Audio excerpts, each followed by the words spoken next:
Over the past 20 years, I've worked closely with a lot of business owners and CEOs to help them grow and scale their businesses. Now, my background has always been in this area, and so it would mean getting involved in all departments like operations, marketing, personnel, finance, IT, and systems. And when you're working in each of these areas, you absolutely learn a lot. But here's one thing that I learned. You can only do so much by improving all the systems in each one of those areas. But the department will always be limited by the person that is in charge of that department, be it finance, marketing, operations, or whatever the department is. Therefore, in overall business terms, the business is limited by the limitations of the individuals involved. So when you're developing a company to scale, whether it be to multiply its turnover or to bring it to a listing on the stock exchange, the level that will be achieved is based on the level set by the individuals in charge of each department. So what do I mean by that? Well, there can only be so much achieved by improving the skills of individuals, whether it be developing their marketing skills or their team management skills or operational efficiencies. But if you don't work on the underlying unconscious blueprint of the individuals, then there will be a maximum level that those individuals will get to. When I discovered this blockage arising in the companies I worked with years ago, I knew that the only way I could get those companies to scale further was to work with each of the individuals' unconscious blueprints. Now, when that's done, then the results are exponential. So whether it was a solopreneur or a global service business, the results were always limited by the people. Now, let me give you a very simple example of one way of how this limitation shows up in your business. You can have an individual in charge of, let's say, operations. Now, that individual will tell you and tell everyone else that their ambition is to scale operations to a much higher level so as to multiply it by 10. And no matter how much training is done, or how many personnel they bring in, or how many systems they develop, the operations only grow a small amount. Nowhere near the 10 times that they talk about or aspire to running.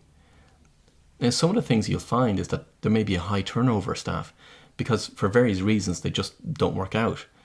Or the systems begin to break down and therefore a new, more advanced system needs to be implemented. Or there's an incident that happens in a company that drags their attention away from their core job so as to respond and deal with that new incident. Now, from the outside, that all seems plausible. And it happens. You could even look in your own company where, whether you're a solopreneur or a medium-sized company or a large global company, and you'll be able to see these things show up. And the natural reaction is to respond with bringing in a HR policy or more training, or to look at the retention of staff more, or to invest heavily in a new system, or bring in more personnel or more investment to handle the different crises that appear. But they're not the problems or the solutions. It actually lies within each individual that you have in charge of each department. And if you're a solopreneur in charge of all the departments, then it lies within yourself to be able to fix everything. So let me tell you what happens. Well, let's go back to the individual in the example that's in charge of operations. You see, consciously, he or she is saying they want to grow and scale their business, but unconsciously they're saying no. Remember I mentioned in an earlier episode that the communication between the conscious mind or the executive center and the unconscious is a two-way motorway. Well, the conscious mind can say all it likes in terms of scaling the business, but the unconscious mind could and potentially say the opposite. So no matter how much training, systems or problems that are solved on the outside, if the internal communication and the unconscious blueprint isn't worked on, then it's never going to work. Because what will happen in the example is that while the conscious mind is saying it wants to grow the business, the unconscious is saying no. It's saying if you do that, meaning if I grow the business, then that means more work for me. That means I have to do more. That means I have to travel more. That means I have to be away from my family more. That means I have to be more visible in the marketplace. And I don't want to do that. That means I could be found out. That means I have to do things that I'm fearful of. That means I have to do something that I really don't want to be doing because I really want to be doing something else. And the list goes on and on and on. And what eventually happens is that individual then begins to lose their motivation because they're not achieving the growth or the scaling that they want to achieve, that they aspire to achieving. Their drive or their passion for the work that they're doing begins to wane. Their desire to strive for more is lost. In essence, they've lost their mojo. They no longer get the same level of fulfillment from the work that they do. There's no sense of meaning in the work that they do. So then they begin to feel like they're at a crossroads, but not knowing which way to turn. And all of this is happening while the company is trying to grow and scale. So on the outside world, the external communication is about growing and scaling the business. But the individual's inside, internal communication is all about stop. Please, I want to get off. And this is what I've found in nearly every company I've worked with. Unless the unconscious blueprint is worked on with the individuals, then the business will be limited, and therefore the impact and the difference that the business can make is also limited. So what can be done to fix it? How do you work on the unconscious blueprint? Well, that's part of what the executive code is about. There are 3 degrees that make up the executive code. And no, I don't mean the pop band, the 3 degrees. Think of them as 3 dimensions. And over the previous episodes, I've shared with you some of the elements that are integrated into those 3 degrees or those 3 dimensions. So let me outline what the 3 degrees are. The 3 degrees are clarity, drive, and your mind. It's these 3 degrees that determine the level of success for an individual.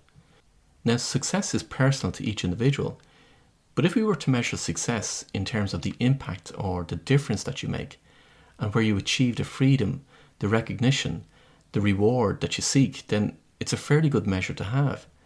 So let me explain each of the 3 degrees. So first of all, it's your clarity.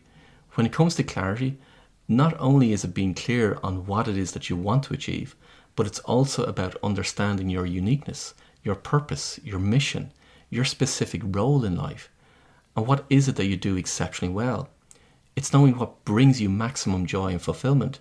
It's about getting clear on your connection to something greater and how you maintain a state of balance and a state of equilibrium consistently as you face different challenges. Second, there's your drive. While some components of what drives you are innate, there are others that need constant work. So while you might understand the reasons why you want to achieve the impact that you seek, and you love the work that you do, oftentimes there are elements of your confidence as well as your competence that need to be developed. After all, if you don't feel confident or have the belief that you're going to succeed, then you won't get very far. But also, it's about how you manage the consistency in your commitment to what it is that you want to achieve and you don't get off course. And thirdly, there's your mind, and oh, such a complex machine we have, and one that has confused scientists and philosophers for centuries. But when you understand how it works, how to deal with the limiting beliefs, the negative patterns and the biases, and how you get to master your mind, then the levels of success that can be achieved is overwhelming. Not only is it about how you look after your mind, but it's also about how you maintain the objectivity of everything you encounter. It's about seeing both sides. It's about dissolving what holds you back, both consciously and unconsciously.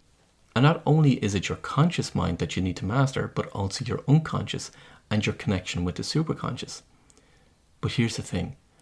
All of these 3 degrees are useless on their own, or even in pairs. You can have clarity, but if you don't have drive or a powerful mind, then you're not going to achieve much. Equally, you can have drive, but if you don't have clarity, you can't focus your energies and your mind. And having clarity and drive, but not being able to deal with the self-sabotage of the mind, well, you get the drift. So when you observe yourself, or the people that you have in your business that are striving for success, how would you rate yourself and your team under clarity, drive, and mind? Well, how will you know? Ask yourself, how much can you trust them to actually achieve the results you desire? I mean, really trust them. How close are the actual results to your target results? Do you or they find the majority of things to be a struggle? Are your people talking about can-do, opportunities, possibilities, or are they talking about restrictions, not possible, or having to work hard? What's the point? You see, you can have all the visions, the missions, the strategic plans, the systems, the goals, and the objectives for your business. But without all of these 3 degrees working together, clarity, drive, and mind, for yourself and your management team, the results that you desire won't come near to what you really want. This is just one piece of the executive code that I developed over 2 decades of working with business owners and CEOs. And the difference in results is like chalk and cheese. they're either mediocre or outstanding. And the reason I use the terminology of the 3 degrees is, think of it in this way. When you're flying a plane or piloting a great ship on the ocean on a long journey, you can set the course for where you want to get to, meaning your destination. Now, as you start your journey, you'll be on the right course in order to arrive at your destination. But then as you're taking your journey, you encounter a bit of turbulence, or the waves begin to swell and it takes you off course slightly, even just by 1 degree. And then things get a little calmer and you continue on your journey. But then you encounter another period of turbulence or more rough seas, and again it takes you off course again slightly. And what you'll find is that destination that you initially set is now way off course. And you desperately try and figure out how to get back on course. But because the fog is so thick, you've now lost your way. You can't find where you're supposed to be going. You can't see your way through the fog. And all that happened is that the turbulence or the rough seas altered your destination by a degree at a time. And all you have to do is turn the dial a few degrees in order to get back on course, so that you arrive at your final destination, the one that you were supposed to arrive at all along, the one that you started off with when you first started your journey. You see, in life, we're always thrown off course, and each one of the events that show up in your life alter your course by just 1 degree. But that 1 degree changes where you're going to end up. My job when working with people is to put them back on course, to turn their dial just 3 degrees so that they get to their final destination, the one that they're supposed to get to, the destination that brings them the success that they want, that gives them that freedom that they desire, the recognition that they crave for, and the reward that they seek, to have the joy, the fulfillment and the meaning of their life. It's only 3 degrees, but the impact is huge. It's one of the reasons why I developed the Executive Code, to put people on their correct course in life so that they can get to grow and scale their businesses and to make the difference that they're meant to make. It's when you get the 3 degrees right, then you're on the right course. So think about where you feel you might be off course in your business or your life, and then set about turning that dial. And if you want to find out more about the Executive Code, head over to theexecutivecode.com. But until next time, as always, I wish you every success.